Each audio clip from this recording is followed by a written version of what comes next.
Welcome to Pacific Pathways, the Real Talk podcast where we cut through the noise and get straight to the heart of Philippine-made products, services, and opportunities in the U.S. market.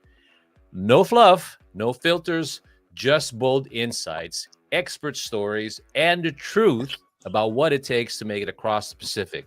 Besides, we only have 30 minutes. So let's get right into it. Now, this podcast features the Sammy Sotelo giving you the real talk on Philippine products. I'll let him give you more details, and me, your number one Philippine advocate from Emporium. Now, let's go ahead and hear from my partner. His name is Sammy Sotelo. Kamusta, bro? Kamusta? Oh How my you God. doing, my man? I am doing amazing. Thank you so much for, finally getting this off the ground, and hopefully we'll make something of it, make a noise, make some imprint in somebody's brain. I don't care, even if it's just for 10 seconds. Bro, it's a long time coming. It's time to put this at the forefront, especially for the mission of, supporting Philippine products in the U.S. market. So I'm all about it. And I can't wait to talk to our guest coming up, and we'll talk about him in a bit. But I just wanted to say how excited I am for this, and that I look forward to a great discussion and kind of identifying where we are today as a group. Because if we know where we are today, then we can really plan for tomorrow and the roadmap to get there, right? To support each other. Support our products and services, and I can't wait. I'm excited. Absolutely. No, absolutely. Just so this is our inaugural pilot or episode, man. So everybody knows what I do in terms of what I try to do to create more opportunities for Philippine-made products. It's not all about me today, obviously. I mean, at the show, this is about trying to just have a good conversation with our guests, good conversation with you. And, I'm always thinking about how do we just create more shocking content. I don't say shocking, but just more like thought-provoking and very, very energized and get to the point. Not a big fan of too much fluff. But a lot of people tell me, well, why do you have that other show is strict for like an hour? I mean, there's a purpose for that. But in this, in this particular thing that we're trying to do, we just want to get to the conversation. We just want to know about whose guests answer a question. I'm going to let you tell the actual question that we're going to address for the next 20 to 30 minutes. But tell the audience about a little bit about you, man. I mean, without having to make me fall asleep, okay? I'll try not to, man. I'll try to keep it on the uppity. How's that? Yeah, go ahead, man. Yeah, man. So my background is really in marketing and business development. I spent the better part of my 20-year career in corporate positions, handling brands like Toyota, Lexus, Scion, and other brands as well, Mitsubishi, Jeep, and all that. But I've also have had a good background experience with regard to like getting into my own business as an entrepreneur, especially in Guam, where alongside my corporate career, I've learned a lot when it comes to branding and positioning, and also business development. And with that, I've explored realms as in coffee. I'm a coffee lover. I ended up having my own coffee store in Guam for a period of years and became one of the pretty popular places at the time. And so I did that. I'm an events guy too. So I hosted concerts and events around the island. Yep. Wow, dude. Yeah, man. So it That was a part lot I of didn't know fun. about that. So you had a good time while you were trying to do your job. Oh yeah, yeah. We did. We knew how to do it, man. I mean, back then, I mean, I spent, like I said, 20 years over there, so it was a very productive time. I became part of the fabric over there, and one thing led to another, and I just enjoy music, and so we would do stuff, on the island. We'd bring in bands like Boys to Men, Earth, Wind and Fire, Brian Hey. McKnight, Vanessa Williams. So on that's on the event side. Now, coffee is kind of like my passion, so to speak, and we speak the same language with our upcoming guest. Mhm, But mhm. with that, I also have a coffee farm in the Philippines, so I'm all about it. I'm all about loyal to soil, and Ooh, so deep, um, deep. yeah, that's deep. I can talk for days upon end on that one. But the point is that we have such a great offering in the Philippines, not only with coffee, but so many products Mhm. being positioned in Southeast Asia. Oh, Um, yeah. we have an abundance. We are in an abundance. We are an agricultural society. Of course, everybody knows rice, pineapples, coconuts, and all that, but there's so much more, and I'd love to be able to delve into a healthy conversation, especially about coffee, with our guest coming up. But I just wanted to share a little bit of who I am. And Mhm. now I'm in Greenville, South Carolina, to be closer to my two sons who have planted their roots here. They went to school, got married, bought houses. And since I lost my wife in 2020, they said, "Hey, Dad, let's do life together." And so here I am. I've been here about 21 months, 22 months. And I'm I've always had that burden, or that desire to bring over our culture into, to the US. And Mhm. part of that is by appreciating our products, our services, our hospitality, our personality, just representing what it means to be a Filipino in places where we're not as familiar to the communities. So yeah, man, I'm Well, excited about it, and I appreciate it. Yeah.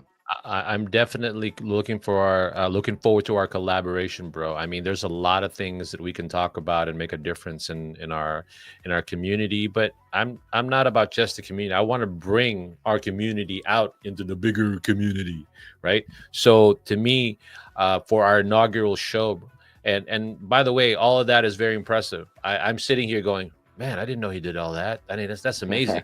So this more anything gives another level of how we're going to go ahead and do this collaboration and make a difference. And I know we're going to make a difference. I just wanted to make sure that our inaugural show, our initial show, is full of energy, full of thought-provoking comments. And speaking of thought-provoking, our guest today, let me go ahead and start getting into that because I want to give him the full 20 minutes of our discussion with him. He's been all over the place. I'm going to leave you with that last comment with him, but I'm excited, man. I mean, I'm going to let you introduce him.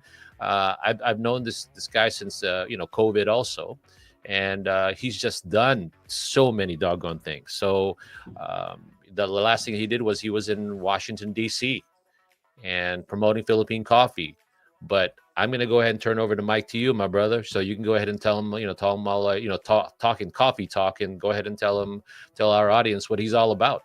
But I tell you what, this guy, when I met him, and just over the phone, and just understanding his passion and learning about his big vision Hmm. with Philippine coffee, I just go, this guy is my dude, man. I mean, if he and I could just what do you call it, telepathy or whatever. I just Hmm. had that. You just know when you're on point, right? When Yeah. you meet somebody like minded. But his name is Mr. Ron Dizon. He's of Teofilo Coffee in L.A. And Ron has such a, like I said, a love for representing Philippine coffee. The one of the first things I remember when talking to him is his clarity. With, he goes, you know what? We have such a premium. We have the best Robusta coffee in the world, he would tell me. And he goes, and I said, you know what? You're right, man. You know, I have robusta on my farm. I didn't realize that others had felt the same way as well. Of course, an advocate for your product, but to hear it from such, somebody who's been in the business for so long and knows what he's talking about, that there is pride in our robusta, and of course Liberica, which is our Baracco, and Excelsa as well, where in a world where it's kind of shaped by the Arabica. We also have Arabica, by the way, in the Philippines, but we're going to talk about Robusta. But Ron, I'd love to be able to bring him on and introduce him to everybody and start off with a question for Ron is what makes Philippine Robusta so special in your opinion? Thanks, guys. Ron. Okay, wait. I got something for you, Ron. Hold on, man. Sure.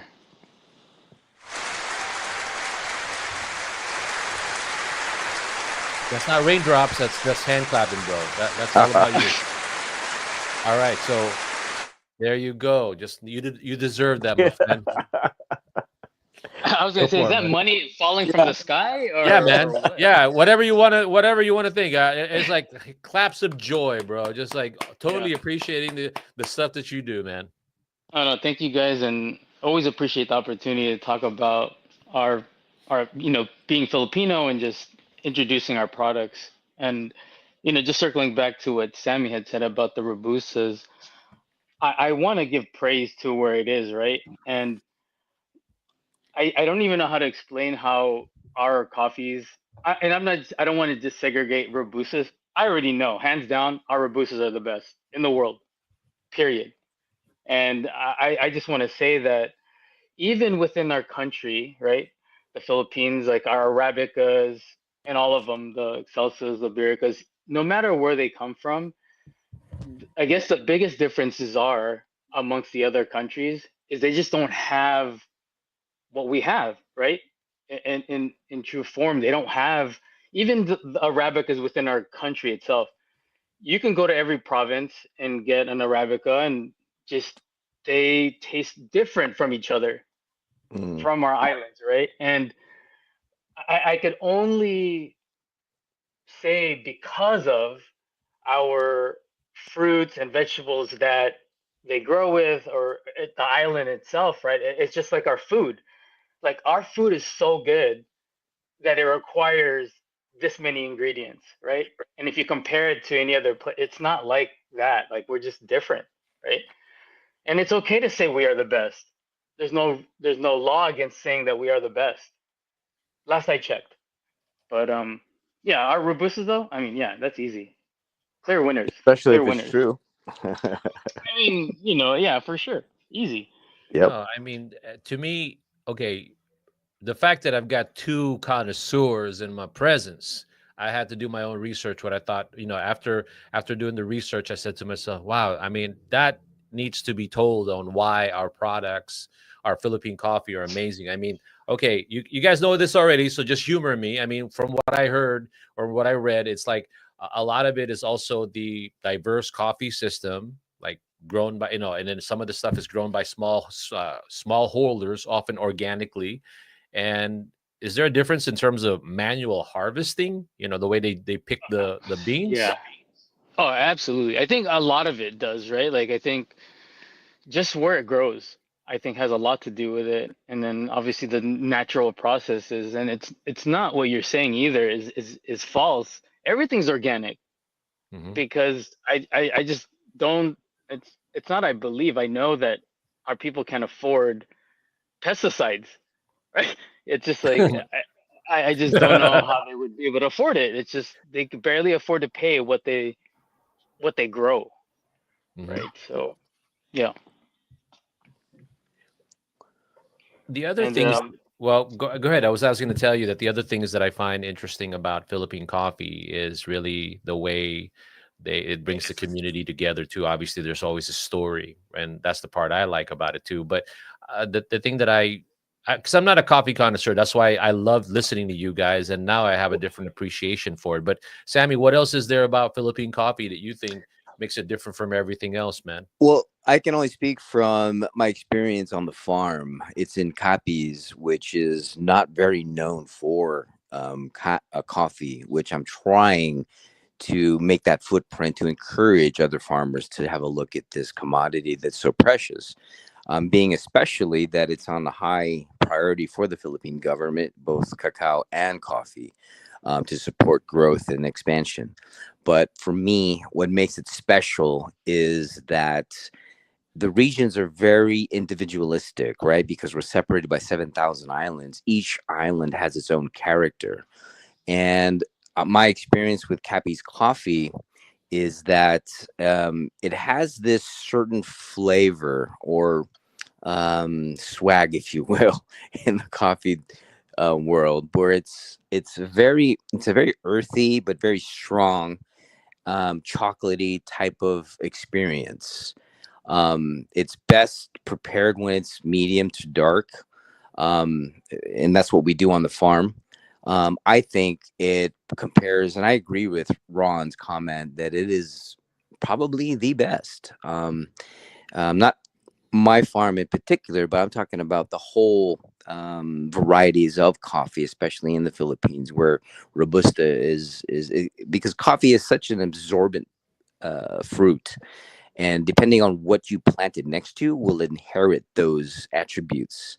If you plant it next to a sile plant, it'll turn spicy. If you plant it next to a, Ooh, you know, spicy coffee. yeah. So it's a very absorbent plant. So, um, to me, I think what makes a difference is the farming practices. Those the better discipline the farmer has with regard to how they process and harvest the coffees, and handle it. That's what makes the difference. Yeah. Well, Ron, let me ask you this, man. I mean, right now, since I've known you, you obviously know a lot about the coffee, right? And what is it that you look for? But for you to be making this type of positioning or branding in the community and the whole United States, what are you looking for, man? What are you looking for to really stand out there and go put up a sign and say Philippine coffee is the best? I mean, how are you backing that up with the way you're sourcing them? I think it's just showing up, right? Like, Mhm, and proving it, mhm, going to places and showing them that we are the best. mhm. And I think it's just being there for the community and always in my mind, right? It's is the people, right? The people that make it and create it. I think those are the people we want to take care of, right? Like it's, I think that's the bigger mission is the people, right? The people that that are wanting to give up or want to not do it anymore because it's just centuries of hard labor with nothing at the end of it, Mhm. right? And we want to change that. And I don't know. Yeah, I don't even know what I want is just the respect. Yeah. That's it. Like, and it's not what I want, it's what we all want. And if we all want that, then let's do something about it. Like, I'm not just going to be the person that advocates for it. Like, I, I've been prideful for my people, but I mean, there has to be more of us, right? And I've always said this, like, I don't care about helping other coffee companies building. I don't, doesn't matter to me. If No, they I don't want to work with me and they don't want to do anything, then they're denying their own people no, forget of, that. Yeah, forget so that. I mean, at the end of the day, Sammy, I got to ask him this because, I'm always mindful of the time, right? So, Yeah. Yeah. Sammy, I mean, Ron, you were just in Washington D.C., bro. You were just in yeah, Washington D.C.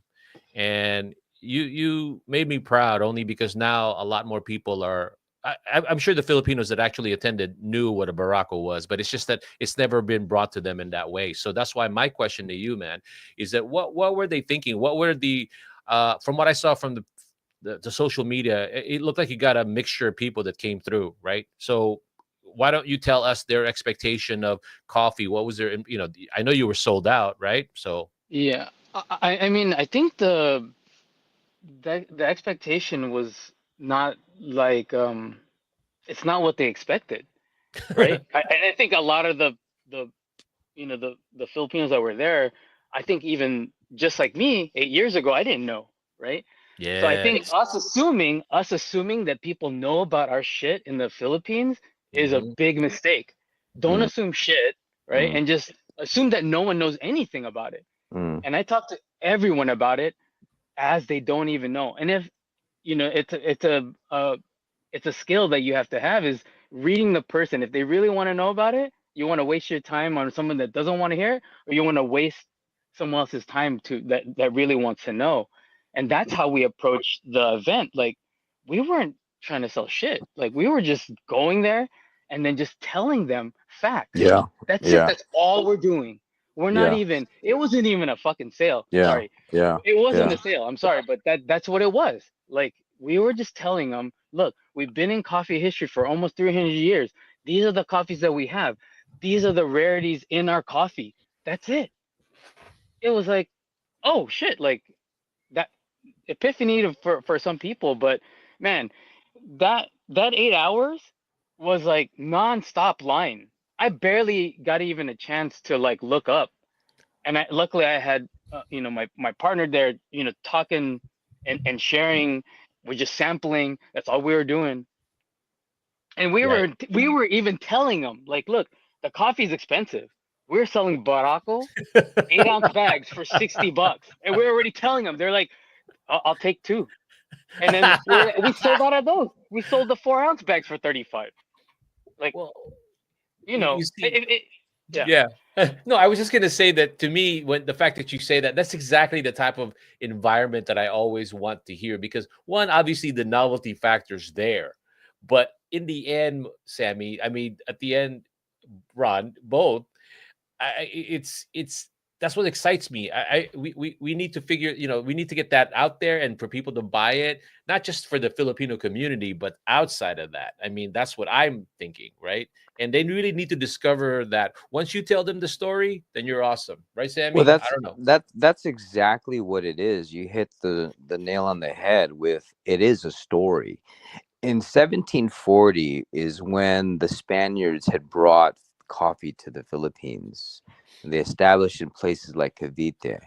And so for many, many, many years, they've been growing coffee because the Philippines, first of all, falls in the coffee belt. You just can't grow coffee just anywhere on the globe. Well, hold You on. have to be within the. Hold on, Sammy. Let me stop you right there because Yeah, Oh, yeah, like go bust I it ahead. out. think Yeah, dude. Yeah, I yeah. think Go that's get them. that's where everyone gets it wrong, right? Now, whatever you believe in your mind can happen. So whatever that the coffee belt is does not exist in the world. Just remove that. And if you can grow, or if you think in your mind you can grow coffee, you can grow coffee. Like I'm growing coffee in Orange County. Are we on the coffee belt? Are we in the climate? Am I using volcanic soil? No, I'm not even a farmer. I'm zero. I'm not even that person. I don't even have a green thumb. But I was able to grow coffee. I think the big message here is just believe it, right? Believe everything that you can do. Like whatever you think you can do, just do it. Like believe it. You don't have to listen to anything, the noise, none of that, and just believe whatever you say will make it happen. Like whatever you say that comes out of your mouth, that's all you have to know. That's the secret sauce. There's no secret sauce. It's just believe. That's it. Mhm. Because just think about this. 8 years ago, I didn't know all this information. I didn't know anything. I still don't know anything. Actually, I know far less. But I didn't have to go to the Philippines multiple times to like talk to farmers. I went one time and I said, I'm gonna make this shit happen. And I don't care what anyone thinks. No one. I didn't listen to anybody. I said, I'm gonna keep doing this until this shit becomes real. That's it. Still, to this day, I didn't need to know how the data from the government, none of that. I just made it happen. Like I just said that I'm gonna do it. That's it. Well, that's Sammy. I do have Yeah, to add to no, that, to him what he's saying. I mean, what I mean by the yeah, attitude about it. But no, I see your point. I was just saying that I get that, and that's why my next comment or tie into that was like again. with so many coffees out there, I always want to feel like I want to be able to see Philippines' position as something. But anyway, to your point, what do you go ahead, Sammy? No, no, it's the coffee belt is really a region, right? It's between the Tropic of Cancer and the Tropic of Capricorn. Now, this is really more referring to the global climate and the conditions where coffee grows the best. Hmm. And areas include like South America, we know, Africa, Asia, Oceania. So you can grow coffee. It's not impossible in the United States, but it's not as conducive for coffee. That's why it's not a huge coffee growing community. But Unlike but but Colombia, Colombia can, as a matter of fact, Colombia is probably the most conducive for coffee because they can harvest twice a year because of their climate and their soil and just where they are. They just been blessed with that. Now the Philippines has been growing coffee. As a matter of fact, in the 50s and 60s, they were such a huge coffee producer, among the top in the world exporting. And then came the coffee rust, and we kind of lost that to places like Brazil, where they picked it up and became a huge coffee country.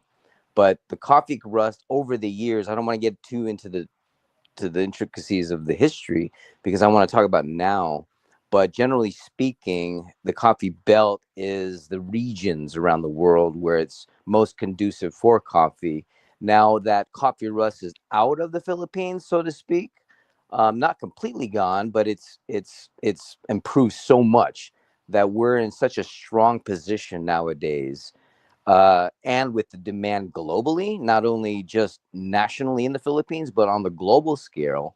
And that's where this conversation is really good because how can we get more coffee into United States and get it appreciated? Because it all goes back to population, right? Because we're what 300 million, 350 million in population in the United States, and Filipinos make up 4 million, Hmm. right? The Chinese are only 5.2. They're only a million more. Yet Indians are 4.5. So we're in the top. The Vietnamese are only 2.2. Koreans are 1.5. So Filipinos, we have population. We have the numbers here. So I guess the disconnect for me is like, as a brand, as a cultural brand, the Chinese, in comparison, have so much more recognition with regard to their brand of ethnicity, where Philippines, we only represent 1% of that ethnic group, versus Chinese is 39. But now coffee plays into the China market because Yunnan province and other places around China are starting to play in this coffee realm. But although the coffee is good, we need to really boost up our numbers as coffee growers and distributors throughout the United States because the numbers are there. We have the consumers, not only our own ethnicity, but cross culturally, like what Ron was doing up in DC. He's introducing it to these new palettes. And so one of the questions is, how can we, and I'm happy was happy to hear, Ron, by the way, that you positioned it as a premium product, as it should be. So how can we, you know, increase that and become more part of the coffee game in the United States, in your opinion? With that being said, though, this is the part where I'm hating it because I wish this was an hour show. Yeah. So I'm gonna leave it like that with Ron. Ron, you freestyle right this or at this point. We'll leave it like that because we're almost at that well, mark, bro. I think it's easy, right? We are the ones to blame here, right? Every one of us, every Hmm. single one of us in this community. Now, with that being said, I will tell you that there's no one in history other than now where there was a brand and person that Hmm. did do this for the people, and that is us. That is Teofilo Coffee Company. That's how we'll do it. And if anyone doesn't want to support that, they're denying their own people of it. But in history, Brazil, there's no specific person or company that's brought their coffee national or whatever. But for Filipino coffee, we are doing it for Filipino coffee. Now it's either people want to support it. If not, Theophil has its own way of like getting more coffee, right? So So I know, I just want. Ron, that you also distribute. So like, if there were any coffee shop owners, Filipino owned, or restaurants, how could they contact you, or what's your recommendation of having access to Philippine coffee in their marketplace? Easy, just give me a call. Okay. Email me at ron@Theophilo Coffee Company. Go to our website, um, Instagram. Don't be shy, because my number's been available. My number's been available for 8 years, and no I one has saw. ever called me. I think I saw it on our bathroom wall too, bro. It might have been for good times, but for coffee, green coffee, For call me. green coffee. Yeah, for a good coffee, call Ron, man. yeah. Perfect, I'll get a man. sticker. I'm being an asshole. I'm sorry. I just think No, it's funny. But love it. no, I love it. but that's my point though with you, because I remember at the beginning of the show I told you that you're always down for a lot of things. Just make it happen, and you let your actions, and maybe your talking do all that, and that's what I've always appreciated about you, bro. So Sammy, Appreciate that, Good man. Like, stuff. Good we're at stuff. 5 o'clock. I'm not gonna do the Filipino time, and as much as I like listening to myself and got my headphones on, Right on. I'm gonna leave it like here. So I will just end the show. If Sammy, you want to say something because you want to end it, and then Ron, you want to do it, let's do it. No, I just want to thank you, Ron, for the time and the insight and the your advocacy for Philippine coffee. I really appreciate you, my man. no, I appreciate you guys, you, Fernand, Sammy. Like, anyone that really wants to do something, please just do it already. That's it. Yeah. That's it. Well, we're gonna do it. I'm just happy to have this collaboration. There's gonna have to be a part two, bro. We're gonna ask you a second question because I feel like we just stopped it right there, and there's so many things to discuss. I really Yeah. believe that, but we want to go with this format where we just stick with the 30 minutes, call it a day, and let's Yep. just people absorb it that way. And then Let if let they're let, really let into him it, hang. Let yeah, him hang. yeah, that's Part exactly two. that's the vibe I want. I mean, there's a lot to talk about. It never ends. Is basically what I'm just saying. Anyway, Yeah. all right, take care, gentlemen. Thank you, and you have been a part of the initial or the inauguration of Pacific Pathways, where we try to keep it energetic, fun, and thought provoking, and we hopefully showed you that today with our guest Ron Dizon of Teofilo Coffee, as well as my co-host, Sammy Sotelo. Everybody, thank you so much for listening. Take care. Peace out, as they say. Mabuhay. Babuhay. Mabuhay.